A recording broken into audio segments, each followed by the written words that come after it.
This is Tom Bernacki, and do you have skin tags on your eyelids, in your armpits, in your skin folds? I'm gonna tell you whether this is skin tag, a wart, something dangerous. We're gonna tell you about the deep underlying cause, the big secret, and how to fix these things at home. And we're starting right now. Skin tags can be a very scary thing. They can be very common, but I'm gonna tell you the big underlying secret to these. And we're also going to tell you all the tips and tricks to start taking care of these at home.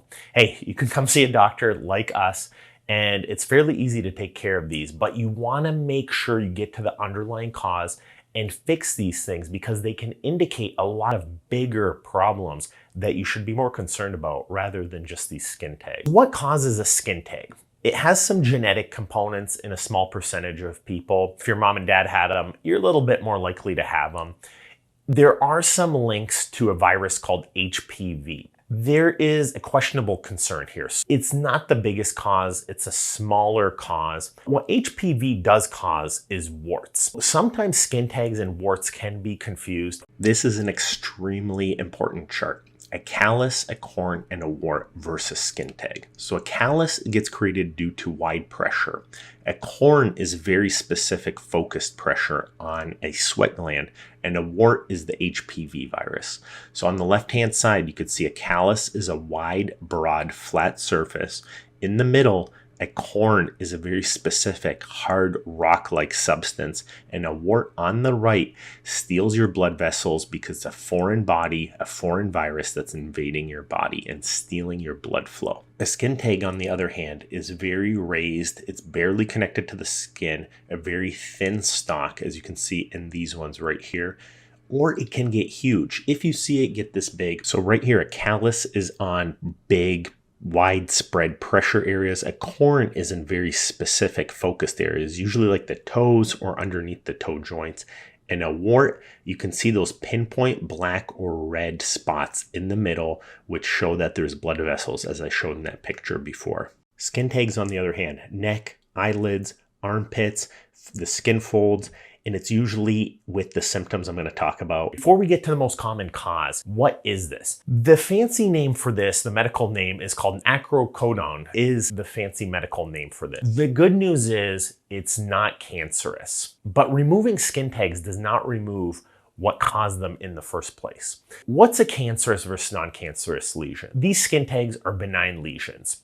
A cancerous tumor is an out of control cell that's rapidly dividing. It can be localized, but it can spread to the rest of your body. These are not that. I'm gonna go over why you sometimes wanna see a doctor and in which cases anything can become cancerous, even though this is fairly rare. Here's the big secret. Skin tags grow because of metabolic syndrome and activity. This is strongly associated with type 2 diabetes, metabolic syndrome, obesity, and this is all because these lead to insulin resistance. As your body tries to put more insulin into your bloodstream, it's not as effective for certain cells in your body to take up the blood sugar. That's essentially how type 2 diabetes develops. Skin tags are related to this because those metabolic pathways lead to hyperactivity. So the skin just continues to develop, and eventually they develop these skin tags. The specific reason has to do with your mitochondria. The insulin has a dysfunction with your mitochondria. Not only does that cause energy problems, but it causes things like these skin folds to develop. Really, the true cause of these skin folds is too much processed foods, too much carbohydrates, too much simple sugars. You start fasting, you start getting on keto diets, do skin tags. The specific reason has to do with your mitochondria. This is the answer that most people say. Some studies say there might be a viral component, it might be genetic, but again, it's a smaller amount of cases. Skin tags are more common in women. They're more common with higher levels of estrogen, and having more fat in women can create more estrogen. When do you want to see the doctor? There's a method called A, B, C, D, E. And basically, when we look at skin lesions, and I'm going to go over this in a second, we can use this to tell whether it's cancerous or not. So here is the A, B, C, D, E's. This is how doctors generally screen what's dangerous and what should be worked up more, and what can safely be left for later. Because there's three types of cancer. There's a basal cell carcinoma, which is kind of like the big veiny one. They're the least dangerous, least likely to cause a problem.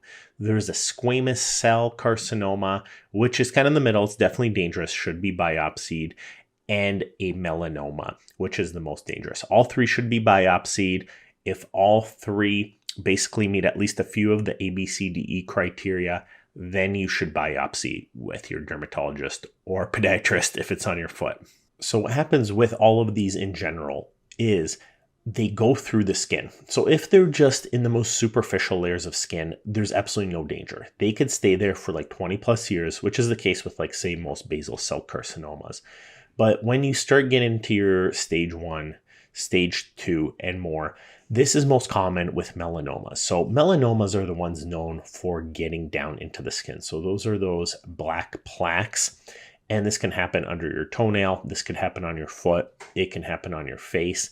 Now, some studies show that it's not necessarily more common in people exposed to sunlight. And that's kind of what Dr. Ken Berry was talking about.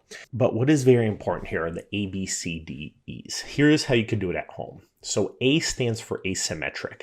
If it's not circular, like a freckle, that's kind of like a suspicious point there. So it should be pretty circular. The border. Is it a smooth border or is it irregular, poorly defined, scalloped? The more poorly defined the border is, the more dangerous it is. Color.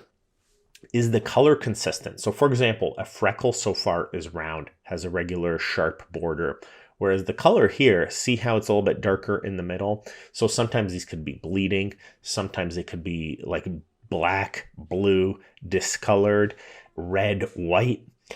And then next is diameter. So that's the D. Usually melanomas are greater than 6 millimeters. I usually say a pencil head eraser or then evolving. So when a doctor tells you to keep an eye on it, that usually means they're not worried. But if it say grows a little bit and you're like, hey, this clearly grew in like a month, definitely get it biopsied. So in a podiatry office or most family practice offices, if there was a concern, you could take a small little sample. Obviously if it's a huge melanoma or something, what I would do at that standpoint is send it off to a cancer specialist. So here's what the major advances are now that a plastic surgeon can do for you. If you have a big suspicious cancerous lesions that's been confirmed to be cancerous, step 1, you cut out most of it in the operating room and you take a sample. The pathologist will tell you if there's any left. So then you cut out some more, but not a ton more. And then you take another sample. The pathologist tells you, hey, you got it all, or there's still some left. So you keep cutting in smaller little pieces until you know you have it all. It takes like an hour or so you can go out in the waiting room.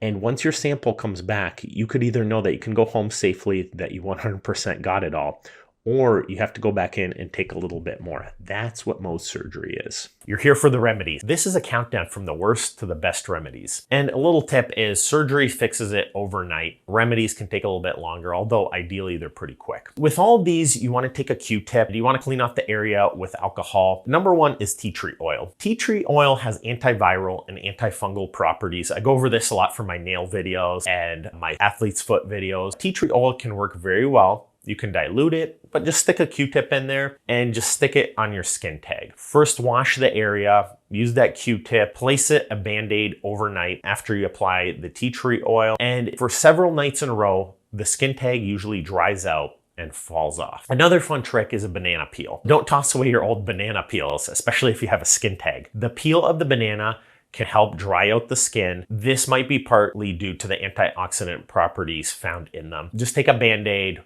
or some tape and take a little piece of banana peel. So I'd use some scissors, cut a little piece out, tape it over your skin tag, and do this every night when you go to sleep until the skin tag falls off. Apple cider vinegar. Clean off the skin, take a Q-tip, put this apple cider vinegar on the skin tag, and basically that skin tag falls off. Only do 15 to 30 minutes. So while you're watching a Netflix episode or something, take a little bit of apple cider vinegar, put a Band-Aid, and repeat this for a couple of weeks. The skin tag gradually does fall off. The idea here is the acidity of the apple cider vinegar removes the skin tag. There's another combo that another doctor, Dr. Berg, uses here, but he recommends iodine and garlic extract. So just crush up some garlic, put some povidone iodine, but realistically, that's probably not something most people have at home. But essentially, this can take a couple of weeks. It can happen quickly where the skin tag dries out and falls off, but it can take longer. Skin tags are different than warts. There's some connection with HPV for skin tags, but essentially warts are a lot harder. I see most cases go away before they come visit me, but sometimes we have to trim them with a scalpel and apply some medication like CryoFreeze, like acid. These can work extremely well, especially when they're on their foot or their fingertips. For both warts and skin tags, you can buy cryotherapy kits and acid at the drugstore. The big secret, to summarize this, is the more your weight's up, the more your insulin resistance is up. That's what really causes these skin tags.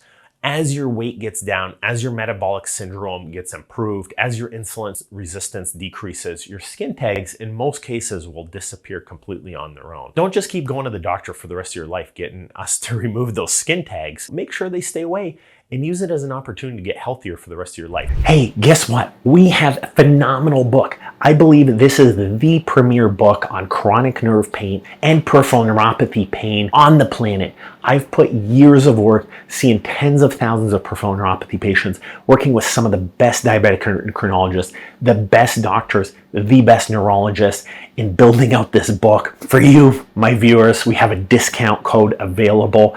Get on our mailing list and get that book down here.